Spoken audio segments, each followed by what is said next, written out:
Labis ang saya ni Melka sa pagdating nila Kuya Rab.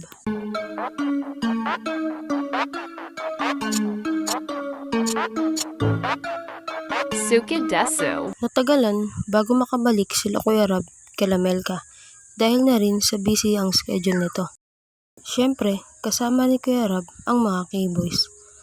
At kasama niya rin sila Joy at Medit.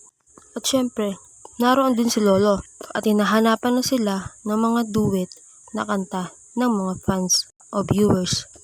Nagpapasalamat nga si Melka sa pagbalik nila Kuya Rab sa pagbisita nito. Dahil nga natagalan mula nang huli silang nagtungo sila Kuya Rab kila Melka. Siguro mahigit mga 3 linggo na. Siyempre, kinumusta ni Kuya Rab ang pamilya ni Melka at maayos naman ang mga ito. Natuwa naman si Kuya Rab dahil pagpasok nga nila ng bahay nila Melka ay napakalinis nito. Kaya naman, laking tuwa ni Kuya Rab na pinapahalagahan talaga ang pabahay nito.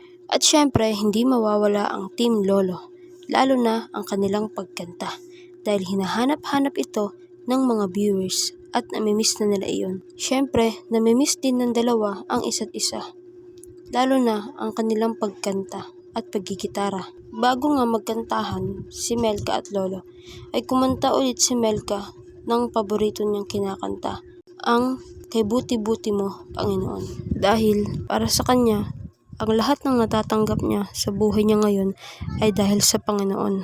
Kaya hinding-hindi siya magsasawang kantahin iyon. Pagkatapos nga nun ay nagtandem na silang dalawa ni Lolo. Kumanta si Melka ng Palagi by TJ Monterde na napakagandang kanta at sobrang bagay din kay Melka. Pagkatapos naman nun ay si Lolo naman ang kumanta. Kumanta si Lolo ng Araw-Araw by Ben and Ben. Siyempre, napakaganda rin ng kantang iyon. Ngunit hindi nagduet ang dalawa dahil hindi sila ready. Kaya naman, sabi ni Lolo kung may request si Melka na kanta ay sabihin niya kay Lolo at papraktisin niya para pagbalik nila doon kila Melka ay kakantahin niya iyon para kay Melka. Siyempre, papraktisin din ni Melka yun para magduet silang dalawa. At ayun na nga, pagkatapos nun ay kumanta rin ang papa ni Melka. Talaga nga namang nagmana si Melka sa tatay niya sa galing magitara at kumanta. At yun din ang inabangan ni Kuya Rab.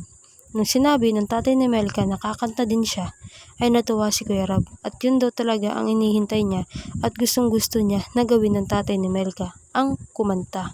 Pagkatapos nga nun, ay syempre, tulad ng laging ginagawa ni Kuya Rab at ng kanyang programa, ay ang pagtulong. Kaya naman, nagbigay na siya ng tulong kay Melka bago pa sila umuwi. Labis naman ang pasasalamat ni Melka at ang kanyang pamilya sa biyaya na natanggap nila nung araw na iyon. Maraming salamat po sa panonood at pakikinig.